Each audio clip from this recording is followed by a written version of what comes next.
Hello world, welcome back to Razor RC. Today I'm shooting a video about the 10 tools I use for pretty much every RC kit that I put together and build myself. So I'm in the middle of building my Team Associated B74. There's a 4-wheel drive electric buggy. Almost done, just got to put the electronics in and then I'll pretty much be complete. But it occurred to me that there are some specialized tools that I use when building RC kits that you probably don't own unless you've been in the hobby for a while. So I thought I'd go over the 10 most important tools of what I always use whenever I build an RC car. So we'll just count them down 1 to 10. So the most important thing that you definitely want to get is a good set of hex drivers and probably nut driver as well. So most RC kits nowadays don't really come with tools, or they come with those little Allen wrenches that are just not very good. They're not going to last you very long. So you want a set of high quality tools when threading in all those screws and stuff. So MIP makes pretty much the best screwdrivers and hex drivers and stuff. So that's what I use when building my kits.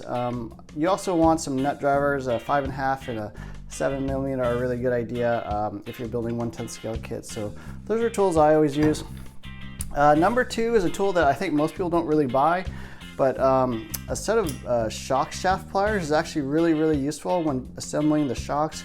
So what these do are they actually hold the shock shaft in place while you thread on like the rod end or whatever, and that way you don't mar the finish of those shock shafts. You know, those are like titanium nitride coated or chromed or whatever. You don't want to be holding those with a set of regular pliers.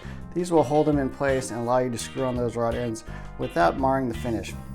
They also have a little hollow ball installer, so when you want to pop in those hollow balls on the bottom of the shocks, this is really handy to get those in place without trying to like fiddle with a set of pliers or your hands or whatever. So number 2, a set of shock shaft pliers is really useful.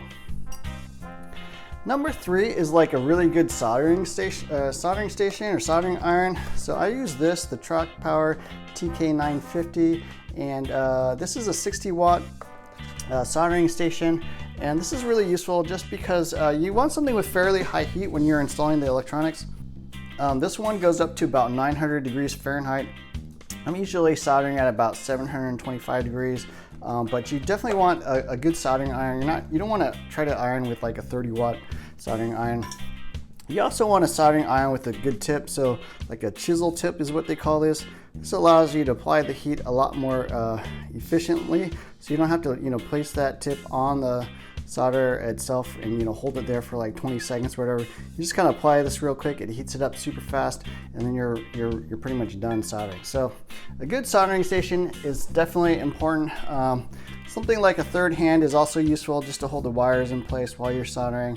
Usually have one hand on the solder, maybe one hand holding the solder itself, and then something holding the wire is always really useful. So that's number 3. The fourth thing I think that is important is actually a set of flush cutters. So flush cutters are really useful because most parts come on parts trees. You're going to have to cut them off, and something that can cut them nice and flush and get them nice smooth edges without having to tear them off by hand or use a hobby knife or something is really useful. Some kits you don't actually need flush cutters anymore, like TLR kits generally come with everything already pre-cut off the parts trees, but the rest of the manufacturers out there I think pretty much use parts trees still. So a set of flush cutters is really important. It's something you're not generally going to have normally unless you've been building RC kits. Number 5 on the list is a set of calipers. So a lot of these things on your RC car you want to measure, such as like the shock shaft length or the turnbuckle lengths and stuff. You also want to make sure turnbuckles are even left and right on your steering links. So some sort of digital calipers is really handy. I mean, they have analog ones, but digital ones are not that expensive nowadays. So getting like exact measurements is fairly important when you're building an RC kit. So that is number 5. Number 6 on this list is a set of body scissors. So when you're cutting the body, you really want a set of like Lexan body scissors to cut it nice, clean edges. If you don't cut clean edges, you'll tend to crack more along those edges. So getting a nice smooth finish is actually really important. They make 2 types, basically curved ones like these or straight ones. If you can, get both, but if you only want to buy one, the curved ones are actually a little more useful because you can actually get around like wheel wells and stuff a lot easier. You can still cut straight edges even with the curved scissors. So these are actually the most handy and most useful type. So a set of body scissors is very, very important.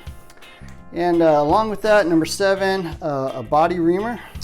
So something to basically cut the holes for the body posts, for the body mounts is really important. This makes nice clean holes.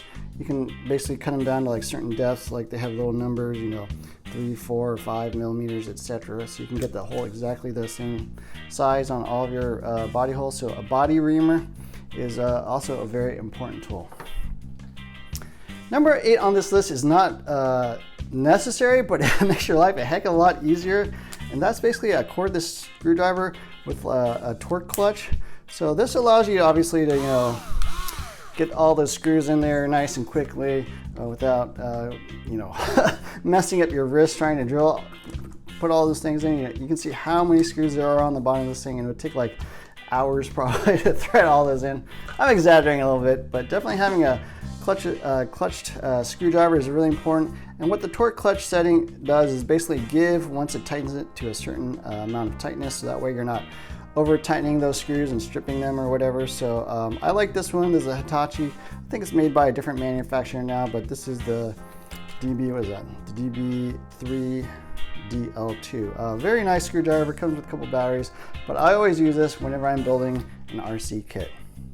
Number 9 on this thing is something that I think a lot of people don't realize, and that's Threadlocker. So basically you want to apply thread lock or Loctite on any metal to metal screw, so like a ball stud threading into a metal like camber block or whatever. You want to use a little bit of Threadlocker. And the other thing people don't realize is you want to use a little bit of motor spray to clean off those screws. So those little black oxide screws that they use throughout the kits have a little bit of machining oil on them. I like to spray them, a little bit of motor spray onto a towel, and then just wipe the threads of the screws before I use the Loctite. That makes sure they're nice and clean. Otherwise they're already a little oily and it's not going to bond all that well. And then when you apply the Threadlocker, of course you got to let it dry for approximately 24 hours. Otherwise it's just not going to completely cure, and you want to make sure you have a nice solid bond. So anyways, number 9, get some Threadlocker. Some of this stuff, sometimes kits come with Threadlocker, but they obviously don't come with motor spray, and so you want to get some motor spray to clean off those threads before you apply the Threadlock. And the last thing that helps a lot, and something I always use, is some sort of shock holder. So when you're filling those shocks and letting the air bubbles come out of it and rise to the top, you want something to hold it. Something like this is really, really handy. This is a J-Concepts shock holder, but otherwise you're basically trying to balance a shock like on its end vertically while you're waiting for all those bubbles to come out. So some sort of shock holder is really, really useful. This is one I use, but any shock holder will do. So yeah, that's pretty much it. 10 tools that I use for pretty much every RC build. I hope you enjoyed this video. If you have some other tools and ideas that you use whenever you're building an RC kit, throw down a comment below. Please like, share, subscribe, and thanks for watching. Look for more videos soon.